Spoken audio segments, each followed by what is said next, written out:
was hired to clean out an old mansion. What I found in the attic still haunts me. I've been a professional cleaner for years, specializing in old abandoned properties. It's not a glamorous job, but it pays well. And I've always enjoyed the solitude. However, my latest assignment, it really has me questioning everything that I thought I knew about the world. Really. It started out like any other job. I was hired by a wealthy client to clean out an old mansion that had been in his family for generations. The place was massive, with dozens of rooms filled with dust and forgotten furniture. My client, Mr. Dawson, he gave me strict instructions to leave the attic alone. He said that it was full of old family memorabilia and that he would like to handle that himself. Well, curiosity has always been my weakness. After about a week of cleaning, I just couldn't resist the urge just to take a little peek. I mean, what's the harm in that? Now, one afternoon, while Mr. Dawson was out, I climbed the narrow staircase to the attic. The door was locked, but a quick search through the house yielded an old key that fit the lock perfectly. The attic was unlike any other part of the house.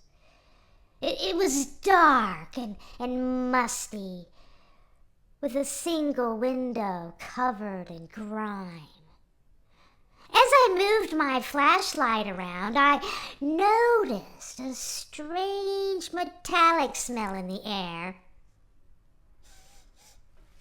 The space was filled with old trunks and covered furniture, but one thing did catch my eye almost immediately. A large, ornate mirror leaning against the far wall. It was an antique, with an intricately carved frame that seemed out of place in a dusty attic. I approached it cautiously. My flashlight beam was bouncing off the glass.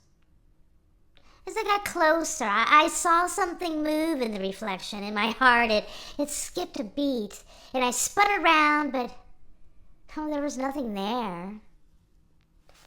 I turned back to the mirror, and my blood ran cold. The reflection showed the attic as it was, but there was a figure standing behind me, a tall, shadowy man with glowing red eyes.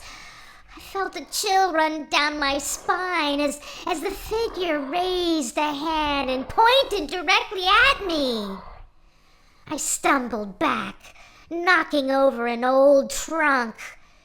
The figure in the mirror, it started to move, slowly stepping closer. My instincts screamed at me to take a run for it, but my legs, well, they felt like lead.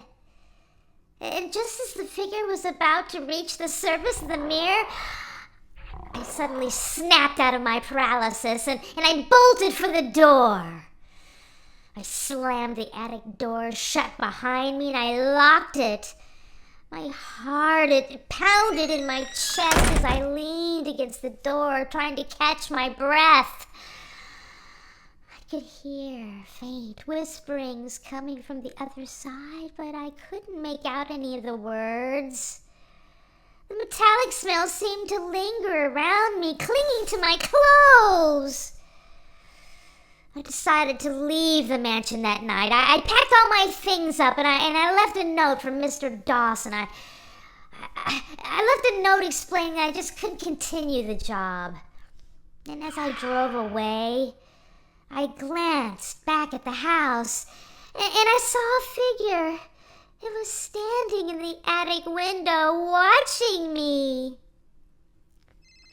A few days later, I received a call from Mr. Dawson. He sounded frantic, asking me if I had gone into the attic. I admitted that I had, and he cursed me under his breath. He told me that the mirror had been in his family for centuries and that it had a curse. Anyone who saw the figure in the mirror was doomed to be haunted by it for the rest of their lives. I thought he was crazy, but the nightmares began almost immediately.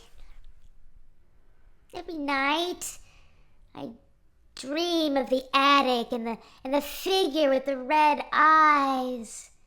I feel its cold presence watching me, waiting for the moment when I let my guard down. I've moved twice since then. The dreams, they follow me wherever I go.